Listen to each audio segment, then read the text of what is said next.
first ones? Y'all are the first ones that ever played those songs. What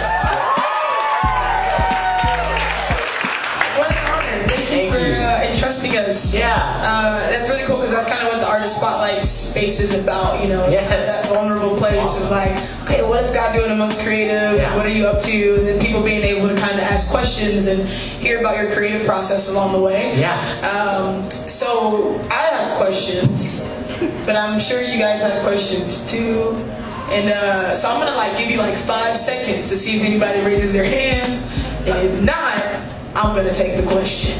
First question. Anybody have questions for Leland? Okay, all right. Hey, Jessica Dalton. Awesome, Jessica. What do you see God doing in worship music in the body of Christ as a whole? Yes. But also that whole idea of the movie and revival and these days singing. Yes, I think a lot of the times, the Bible says that God says, open your. He says, "I'll make a way in the wilderness and rivers, streams in the desert. I'm doing a new thing. Forget the former things. Behold, I do a new thing." He says, "Now it springs forth before you do you even see it." So he asks us that question, and I think, I think. Totally. Your church can be experiencing revival. God is reviving right now. Revival is really is for the church. Revival's not for out there. That's an awakening when it goes out there. Revival's for the church. It's for God to revive and bring us back to the simple gospel. So I think one of the signs of that actually right now, specifically in worship music, that I've noticed as a songwriter, is amongst other worship leaders, worship kind of artists, and then also just songwriters and leaders, is just a longing for simplicity again.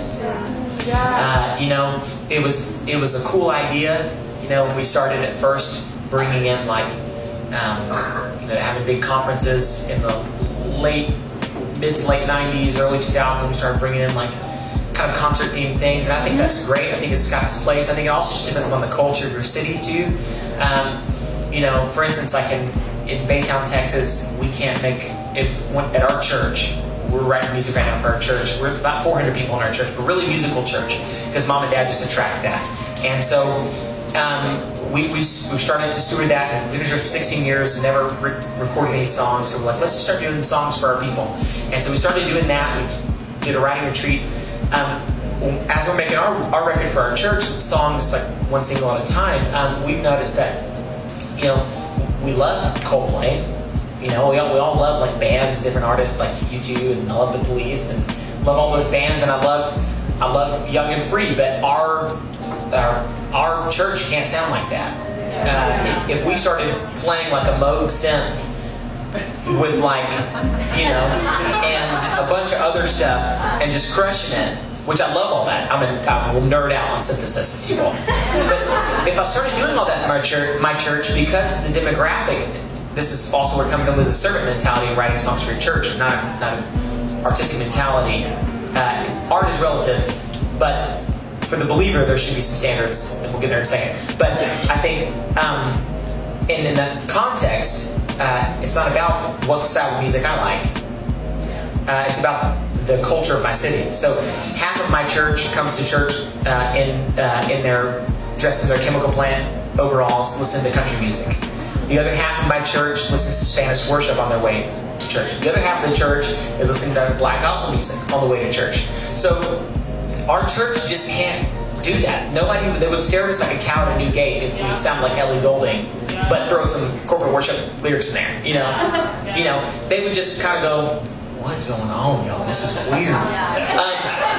So if it's about engaging them and it's not about me and what style of music I like, but it's about us as a body singing to God, because really when you're creating, and it's the same in the arts too, but it's a little more nuanced.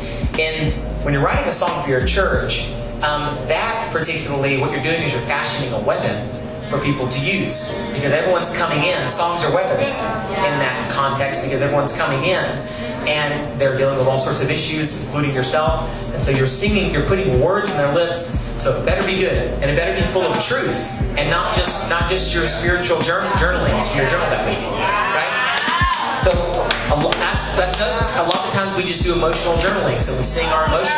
Oh God, say it. And then all I'm doing is just singing my diary to Jesus, but You asked for Black nothing's Church. happening. We have Black Church for you. Oh, there we go. Come on. Her name is Dawn. Hey, there. So awesome. So good. So, but that's what ends up happening. And so we need more. Darlene Check said this when she dealt with cancer. I don't know if you guys, a lot of guys know that, but she went through like serious, like going through chemo treatments, like lost her hair, was wearing a wig, coming to church, like wheeling into church with barely any strength, but she still made herself, still came. She had the team leading, and that Sunday I think they had done some songs, and a lot of them had a lot of emotional, lyrical content in the sense that there's just a lot of emotion, but no hope.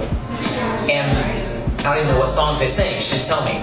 And she went back and she told the team, she said, I did not put on a wig this morning, put on clothes this morning, and mustered all my energy and strength to come to church to listen to those kind of songs. She said, sing songs that give my faith something to do.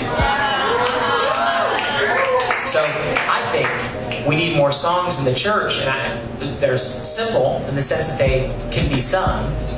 Because that's the purpose of it, right? It's for people to sing along. So they have to be simple and memorable in a way.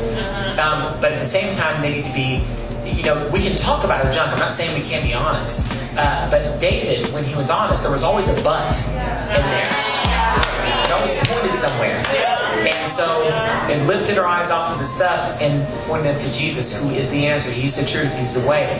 And, so I think that's what we need. That's what I'm starting to see. I think that's part of the revival that God's doing, is a revival of simplicity again, a childlikeness, coming back to the simple gospel. Now, the one thing we have to do is we have to make sure that doesn't become a new movement and a new style and the new thing that we lean on, where that's the new fad. Is instead of synths, we have banjos and churches that shouldn't have banjos, or everybody's doing banjos now. I get. So you just gotta look at your culture in your city. Look at the people, the demographic in your church, and it's a servant posture. Now, I think with the artists, it's a different mentality. But yeah, I think revival is always coming back to the core principles of the gospel, coming back to Jesus. The entire civil rights movement with Martin Luther King, that entire thing was him. He didn't not use the Bible. He was telling racists who called themselves Christians, he was saying, read the Bible. Listen to what Jesus said about this. He said, let righteousness flow down, let justice flow down like a mighty stream. He quoted from Amos. And so he used the Word of God it was a movement, it was a revival of coming back to the Lord, to becoming more Christ-like. So I think the revival is actually going to be less about movements and less about conferences and less of all this other stuff, and just becoming more Christ-like and simplicity again. The gospel is just simple, and you chop understand it. So that's happening in your church. Awesome. Encourage everyone to cheer that on and keep doing it. Yeah. Awesome.